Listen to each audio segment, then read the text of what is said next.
Magandang araw Kuya Jovi at sa mga kadilim. Itago niyo na lang ako sa pangalang Rosenda.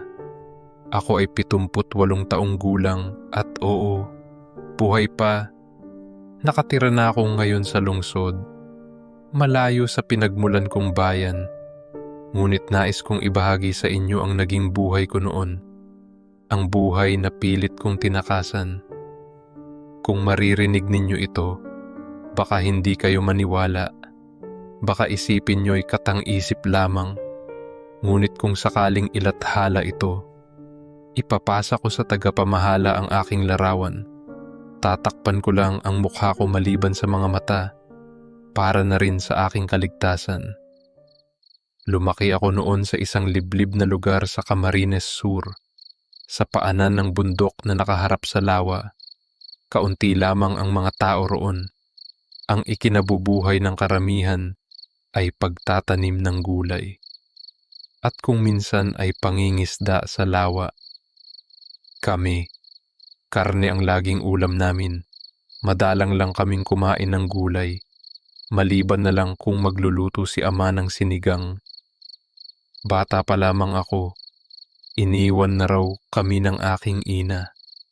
Sabi ni ama, wala siyang dahilan at basta na lamang nawala. Kaya simulat sa pool, kami na lamang dalawa ang magkasama.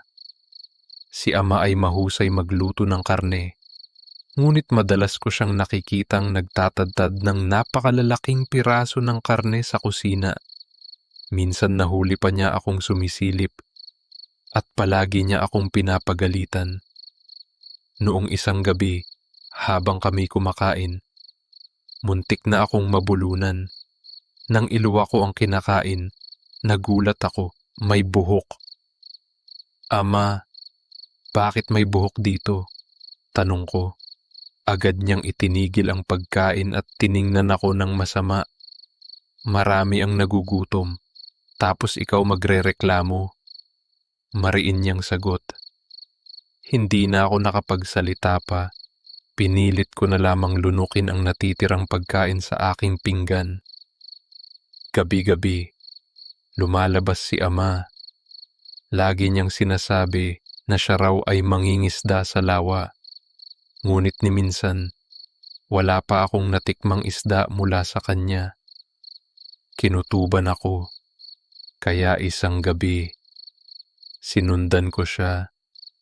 Dala-dala lamang niya ang lamparang nagbibigay liwanag sa madilim na daan. Dahan-dahan akong bumaba ng bundok, nagtatago sa mga punong kahoy. Pagdating sa lawa, nakita kong totoo nga, may bangka siyang dala, may kasamang sako at mga kagamitan. Sumakay siya roon. Napaisip ako kung uuwi na lang ba ako dahil baka mali ang iniisip ko o hihintayin ko siyang bumalik. Ngunit sa likuran ko, may biglang mga ilaw. Mga tao mula sa baryo, hawak-hawak ang kanilang mga sulo, tila may hinahanap. 4 na araw nang nawawala si Marta. Umiiyak na, sabi ng isang matandang babae. Diyos ko, iligtas mo ang anak ko. Nilapitan ako ng babae. Iha, nakita mo ba ang anak ko? Umiling ako. Hindi po. Matangkad siya. Mahaba ang buhok. Kayumanggi ang balat. Dagdag pa ng matanda. Napatigil ako sapagkat sumagi agad sa isip ko ang buhok na naluwa ko mula sa pagkain ilang araw na ang nakalipas. Hindi kaya. Huwag naman sana. Pinayuhan ako ng mga taga-baryo na umuwi na sapagkat gabi na. Nagkunwari akong pupunta lang sa may baybayin para huminga ng hangin. Ngunit ang totoo, naghintay ako sa mga bangkang nakaparada para abangan si ama. Lumipas ang maraming oras, nilalamig ako, halos nakatulog sa paghihintay, hanggang may naramdaman akong kamay na humahaplos sa aking pisngi. Iha, tinig ng isang lalaki. Anong ginagawa mo rito? Malapit ng mag-umaga. Nang imulat ko ang mga mata ko, nakita ko siya, isang binatang hindi taga roon. Maputi ang balat, kakaiba ang anyo sa karaniwang mga tao sa baryo. Ano? Sino ka? Tanong ko. Ngumiti siya. Ako si Marcelo. Ikaw, anong pangalan mo? Saglit akong natigilan, kinabahan. Ngunit nakatingin ako sa mga mata niya. Tila may kakaiba akong nadama. Rosenda, sagot ko. Agad kong iniwan siya at dali-daling bumalik ng bundok. Pagdating sa bahay, nadatnan ko si ama na naghahanda ng pagkain. Saan ka galing?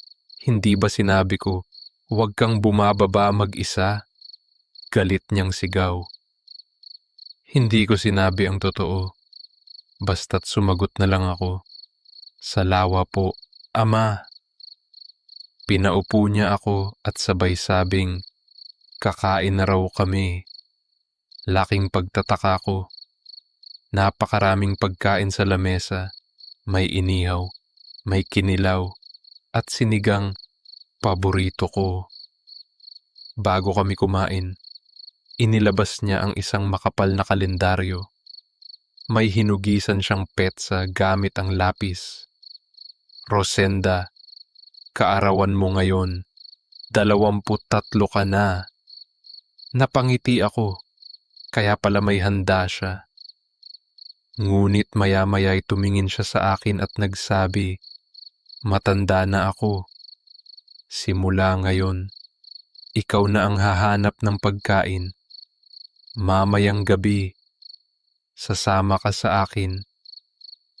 Binigyan niya ako ng isang kasuotang mahaba na may kasamang sombrero. Ama, pupunta ba tayo sa bayan? Tanong ko.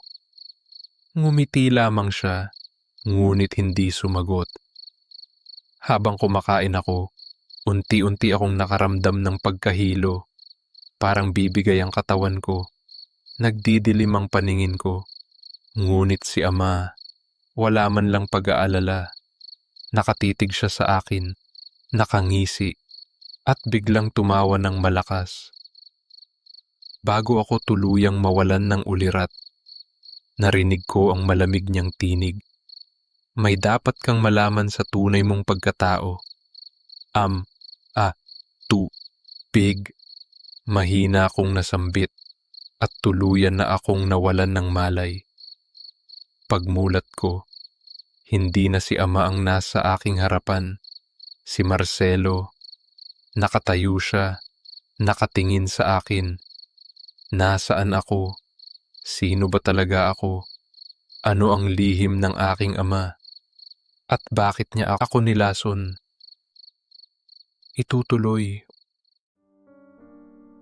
Kung ikaw ay may kwentong katulad nito, ipadala lang sa Ulap Noir. Baka kwento mo na ang susunod naming ilahad. Ako si Jovi ng Ulap Noir. At hanggang sa muli nating pagkikita, kung magigising ka pa, subscribe for more true Pinoy horror stories tuwing gabi sa ilalim ng ulap.